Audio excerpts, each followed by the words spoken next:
Nós vamos dar continuidade ao que vínhamos falando.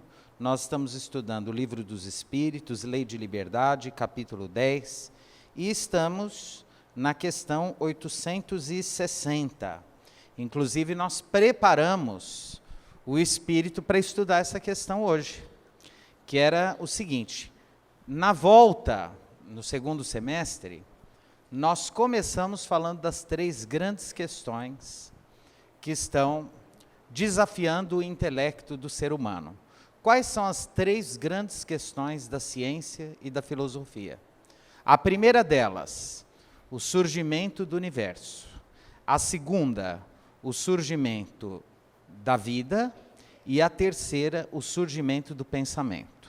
Então, essas são as 3 grandes questões que desafiam os cientistas, os filósofos, os teólogos. Não é? De onde viemos, quer dizer, a origem de tudo que está aí, a origem do universo. Em que momento o universo passa a contar com uma experiência, com um fenômeno chamado vida, né? E que na química todos sabemos, né? Que são todas as formas de matéria compostas por um elemento, não é? Que é o carbono, não é isso? A química orgânica, é certo isso? Né? O carbono. Então, por que de repente, né, uma forma de matéria passa a ter vida, a contar com o elemento vida? E em que momento essa vida passa a ser uma vida inteligente? São os elos perdidos. Os próprios espíritos, eles não são claros nas informações sobre essas questões. Não porque eles não tenham esse acesso, que nós não sabemos também, mas porque, muito provavelmente, nós ainda não temos condições evolutivas de assimilar a compreensão geral dessas grandes questões. Por quê? Porque o nosso organismo físico, que é a expressão material, que é a expressão orgânica, que é a expressão no mundo das formas do nosso perispírito, que é o nosso corpo espiritual, que por sua vez é o resultado de nossa evolução. Então nós estamos na forma necessária, né, às exigências deste momento no nosso processo evolutivo, e essa conformação mental de natureza espiritual ou perispiritual ainda não tem condições de assimilar determinados conteúdos, determinadas informações que nós não compreenderíamos. Então, da mesma forma, e os espíritos dizem isso, que nós não revelamos determinadas informações para crianças, porque elas não teriam condições mentais de compreender determinadas informações, nós ainda somos relativamente infantis na nossa história espiritual. É como se nós ainda fôssemos espíritos muito imaturos no início de nossa experiência, sem ainda as condições necessárias para a compreensão dessas grandes questões. E várias delas perpassam as nossas dúvidas. Por exemplo, nós sabemos, nós que estudamos a doutrina, e isso é quase um clichê, né? Todo mundo sabe, né? Tinha até, eu estou vendo a Deise e o Denizar que vieram nos visitar, o Tiãozinho contava de uma senhora que era zeladora lá da casa de Betânia, que foi no velório da mãe dele. Quem conheceu o Sebastião da Betânia já deve ter ouvido essa história. E ela ouvia as palestras, porque a casa dela de zeladora era do lado do centro. Ela não frequentava o centro, mas lá da casa dela ela ficava ouvindo as palestras, os estudos. E aí, quando morreu a mãe do Tiãozinho, ela foi no velório. E disse que estava todo mundo na sala, o corpo dela lá no caixão, ela olhou, né, chegou perto do cadáver e tal, e disse que olhou e falou assim: que Deus a tenha, ela tinha um sotaque meio italianado, disse que o Tiãozinho imitava assim, que Deus já tenha num bom lugar. Aí disse que ela olhou para o Sebastião e falou assim, ó, chimerechê, viu? Como se diz, ela assimilou aquilo que todos nós falamos, né? Espírita tem muito, é merecimento, precisa ver se tem merecimento, se não tem merecimento, né? E aí a gente sabe, porque a gente estuda, que a cada um segundo as suas obras, não é? É o merecimento. Só que Deus é todo poderoso, Ele pode tudo, ele sabe tudo, ele conhece tudo, para ele não tem tempo, não tem futuro, presente, passado. E uma vez um amigo, que é muito inteligente, muito estudioso, chegou para mim e falou assim, tá, eu entendo essa lógica, mas por que ele já não nos fez sabendo tudo? Não seria mais fácil? Nós seríamos já todos felizes, não precisava passar por nada disso. E aí a gente vai redarguir dizendo, não, mas é porque é uma conquista nossa, através das existências, o mérito nosso. Ele falou, não, eu estou entendendo. Mas se a gente já nascesse tudo perfeito, a gente não ia nem pensar nisso e não precisaria sofrer tanto.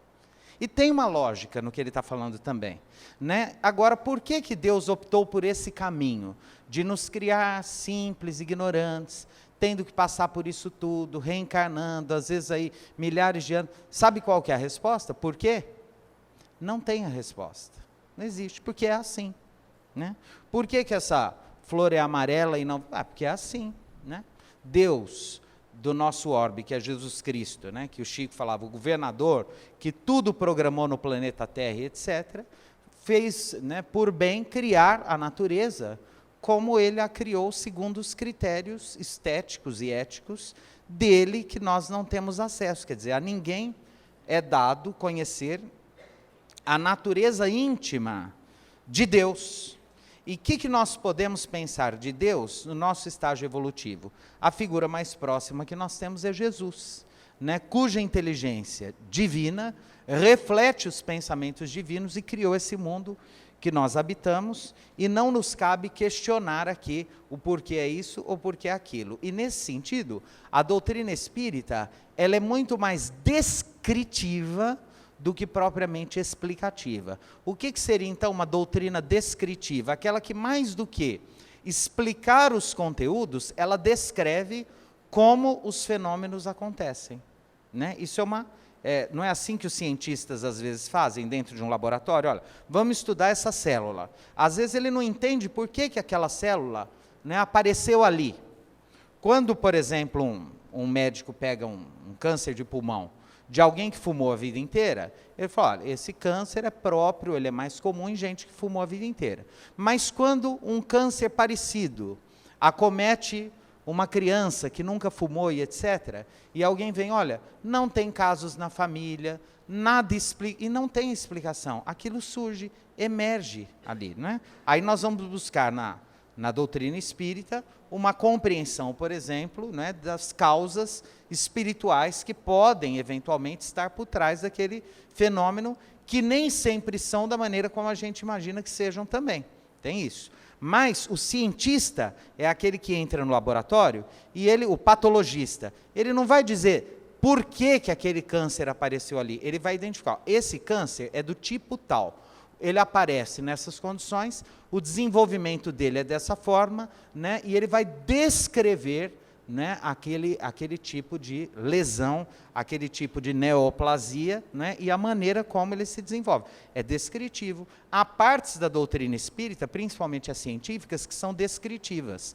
Como que isso acontece? Dessa forma, os espíritos descrevem de que maneira aquelas experiências, de que maneira aqueles fenômenos podem acontecer.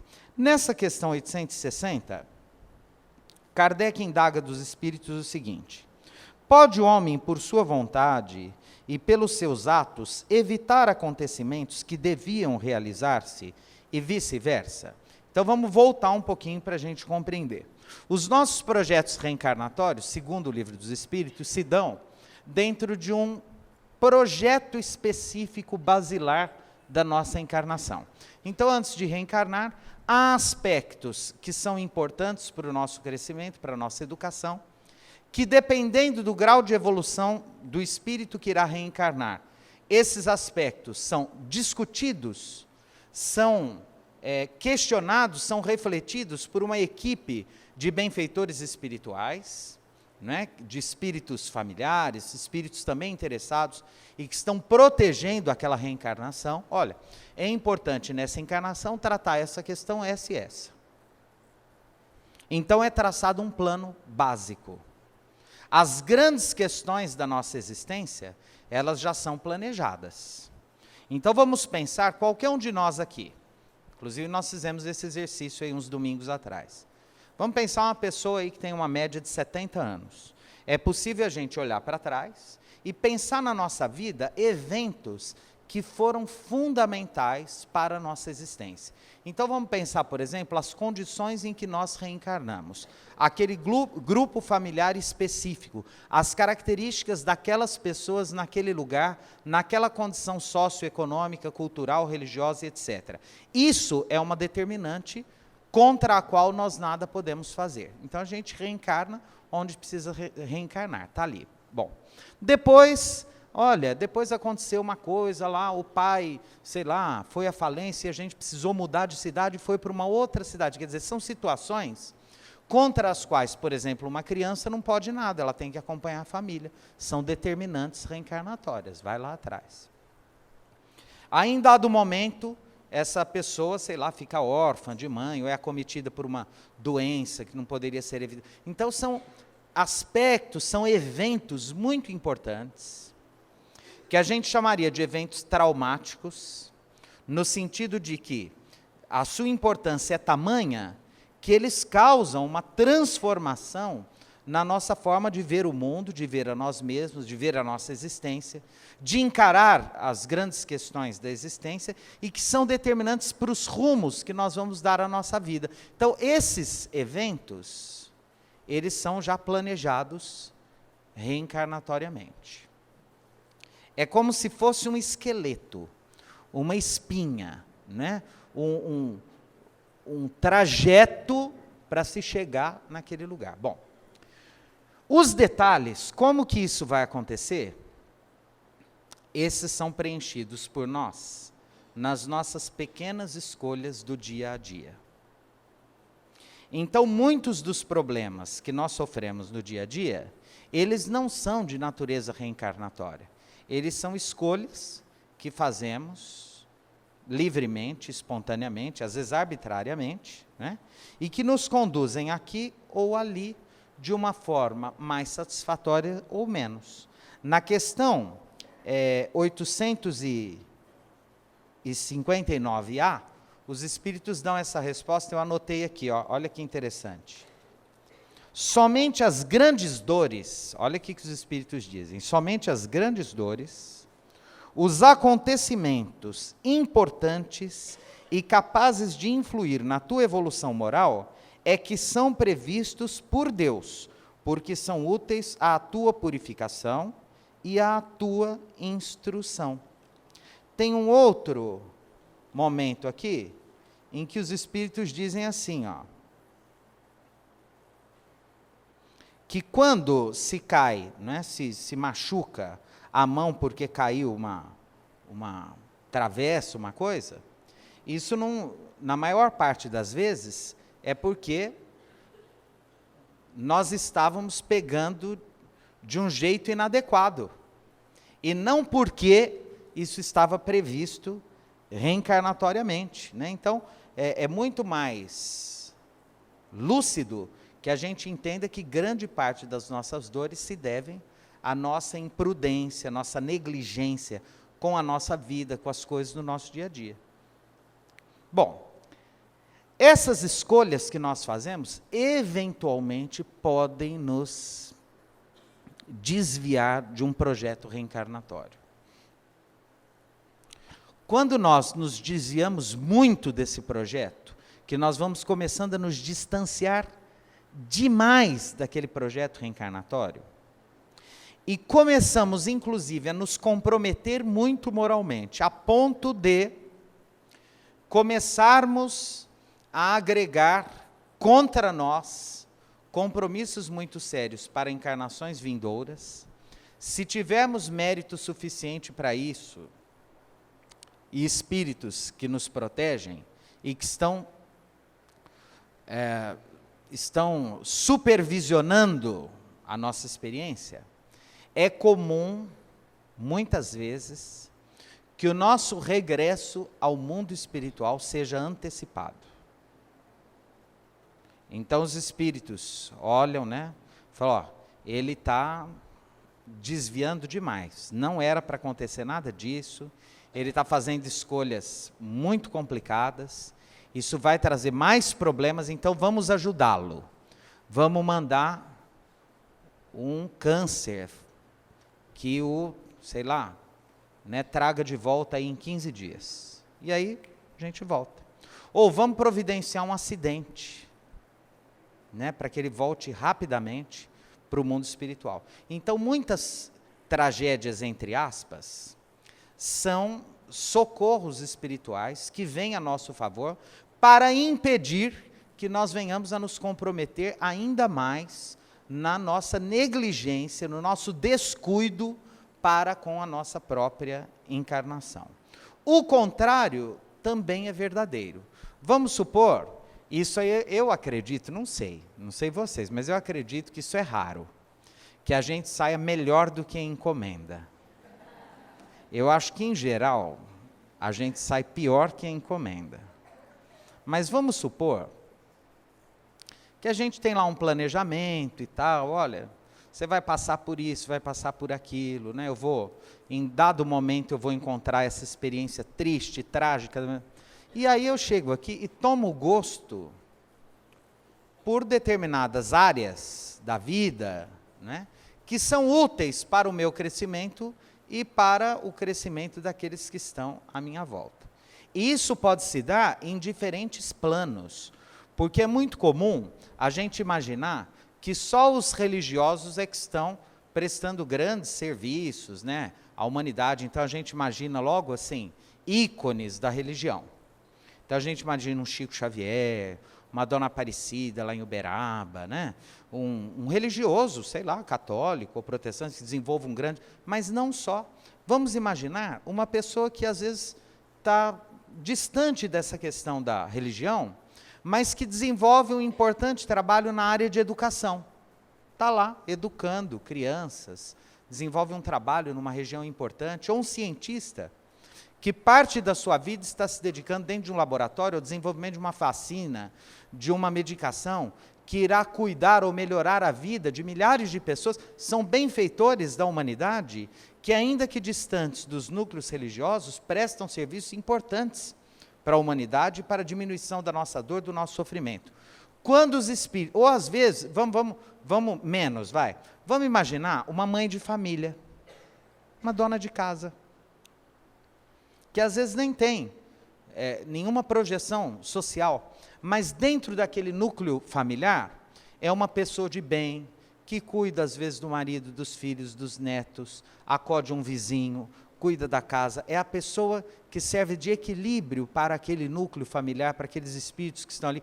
Às vezes os espíritos olham para aquela criatura e dizem, meu Deus, como que ela está saindo bem, que beleza, olha para onde ela está indo, que coisa boa. Então, era para ela, vamos imaginar, desencarnar aos 60 e poucos anos, e os espíritos vêm e falam assim, não, vamos dar a oportunidade dela ficar mais uns 30, 35 anos aí na Terra. Nós vamos... Não gostou? Mas assim, com saúde, comendo bem. Com alegria, com sacudidona, viçosa. Não, deixar, ela está sendo útil. E aí, a pessoa nem sabe que ela já era para ela ter desencarnado, mas ela está ali, alimentada fluidicamente, na sua energia vital pelos benfeitores espirituais, que vão, não é, dando aquele amparo, aquele substrato de energias vitais, para que aquela existência se prorrogue a benefício dela própria e das pessoas que estão à volta. Então, na verdade, o esqueleto de nossa encarnação, os espíritos nos informam que realmente é planejado.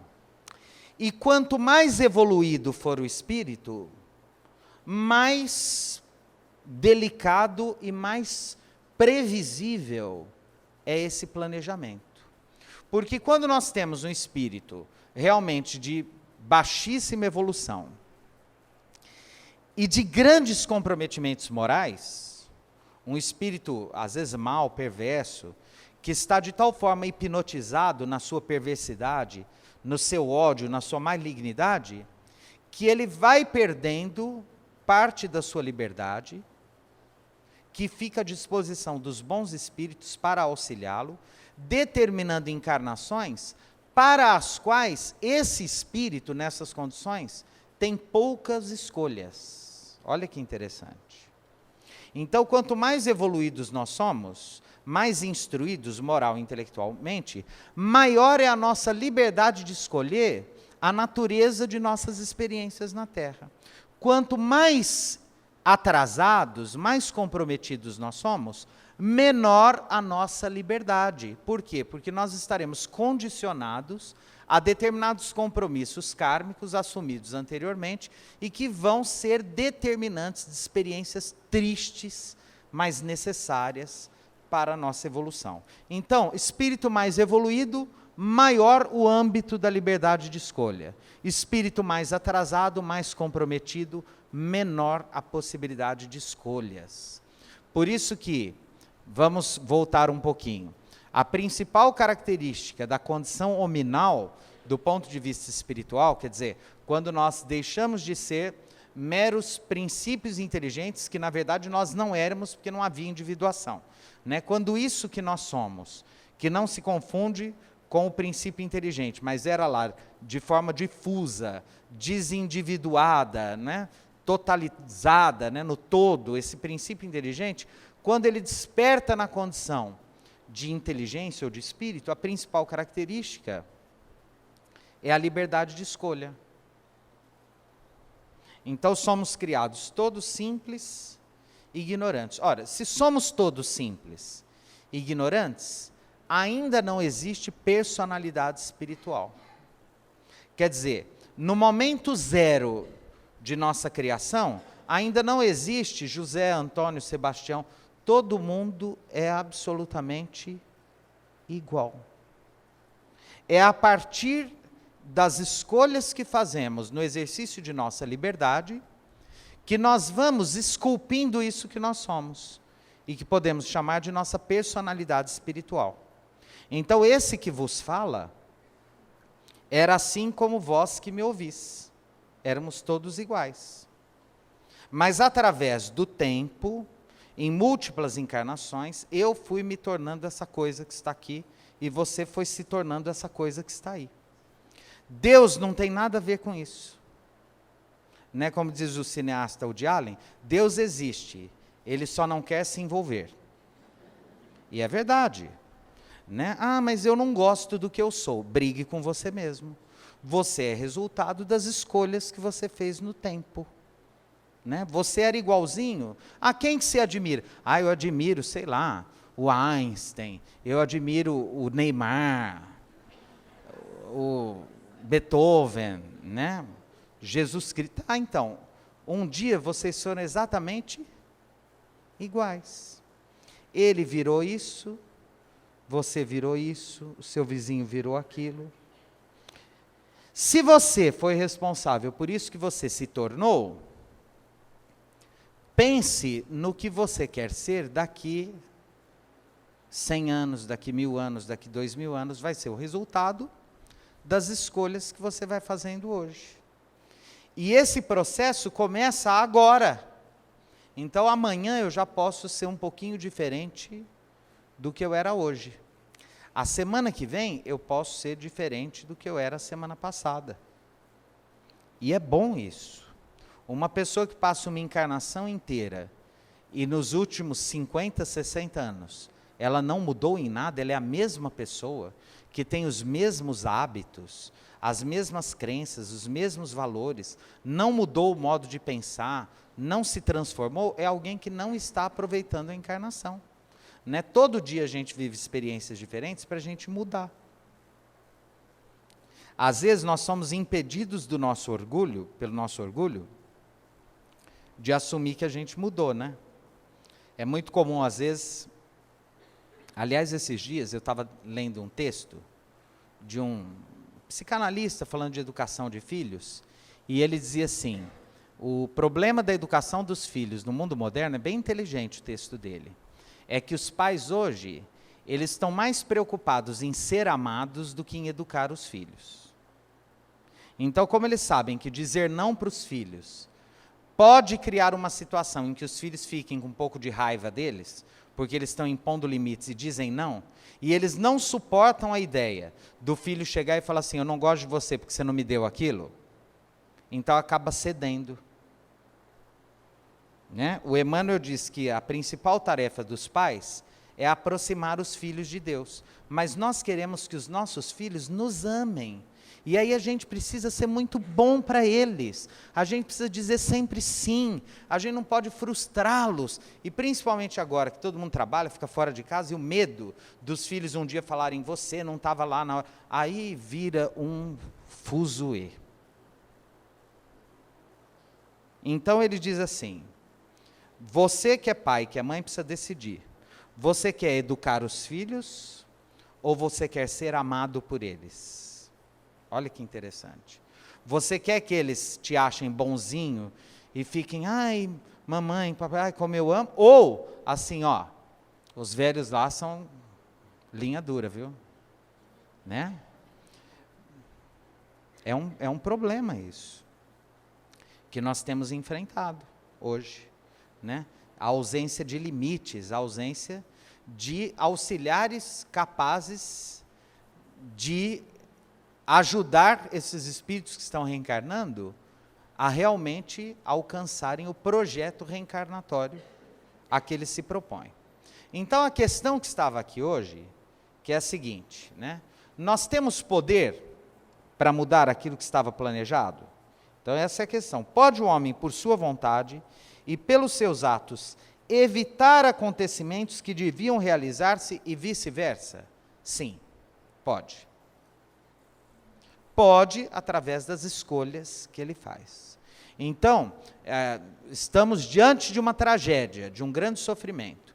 Se estamos quites com a justiça divina, no sentido de estarmos nos esforçando para o autoaprimoramento, há uma mensagem, me parece, eu acho que é da Maria Dolores ou da Meimei, uma coisa assim, quer dizer assim, ou do Emmanuel, não sei, é do Chico, que diz que quando a justiça divina vem ao nosso encontro para operar aquele momento da justiça divina, e ela nos encontra com as mãos ocupadas em serviço, ela pode não só cancelar, eliminar aquele evento difícil, ou adiar por tempo indeterminado aquela situação. Olha que interessante. Porém, se ela vier e encontrar a gente descuidado, e eu vou tomar muito cuidado aqui, eu ia falar assim, encontrar a gente no bem bom, por que eu não vou falar no bem bom? Para não criar aquela ideia também, de que para a gente evoluir precisa sofrer. Né? Eu venho de uma época que no centro espírita era feio rir. Então a gente chegava, quanto mais sério e triste, mais evoluída era a pessoa. Então a gente chegava no centro, estava aquele povo todo assim. Parece assim, era um concurso de sofrimento. Quem fosse mais feio e sofrido, mais evoluído. E a gente sabe que não é assim. A gente pode evoluir achando graça na vida, levando a vida leve, de bem com a vida, sorrindo, alegres, indo numa festinha, levando a vida leve, gostosa, boa. A gente não precisa, não precisa. A gente pode evoluir numa boa, tranquilos, em paz. Numa boa, a vida é linda, tem coisas lindas na vida, é uma beleza a vida. É uma maravilha, né? Tem coisas muito bonitas, até na dor tem coisas bonitas. Esses dias eu fui num velório, e a hora de sair o enterro, a filha da pessoa que tinha morrido, pediu a palavra, e ela fez uma homenagem para o pai dela. Eu achei aquilo tão bonito, porque falei, olha que bonito uma filha falar essas coisas lindas do pai, que experiência linda. Que maravilha alguém poder, na hora de se despedir de um pai, de uma mãe, falar assim, olha, que coisa linda foi ser filha deste homem, que maravilha, que gostoso que era conviver com ele, que beleza. É triste o momento? É bonito? É lindo. Olha que interessante. Então, às vezes, mas a vida é bonita. Até em algumas situações tristes, a vida pode ser bonita. Ontem eu estava conversando com uma amiga, ela falou assim, minha família é engraçada. A gente chora em casamento e ri em velório. Não é? Às vezes é assim. É a sabedoria de vida. Encontrar beleza em tudo, até nas coisas tristes, a gente pode encontrar beleza. Igual Jesus quando olhou lá o cachorro decompondo, né? Todo mundo reclamando do mau cheiro, ele aproxima e diz assim, que belos dentes tinha esse cão. Então, às vezes, a vida traz esse mau cheiro. A gente tem que olhar para o mau cheiro que a vida traz e dizer, que coisa bonita que a vida está me trazendo, mesmo dolorosa, aprender com ela, fazer as escolhas mais certas, movidas pelo amor, pela sinceridade, pela espontaneidade, pelo nosso coração. O Chico dizia, quando a gente cai pelo coração é mais fácil de levantar. Então a gente vai errar muito, mas se a gente errar tentando acertar, não tem problema, a misericórdia divina vai nos pegar no colo, vai nos dar a mão, vai nos acolher e falar assim, vamos começar de novo. Tá bom?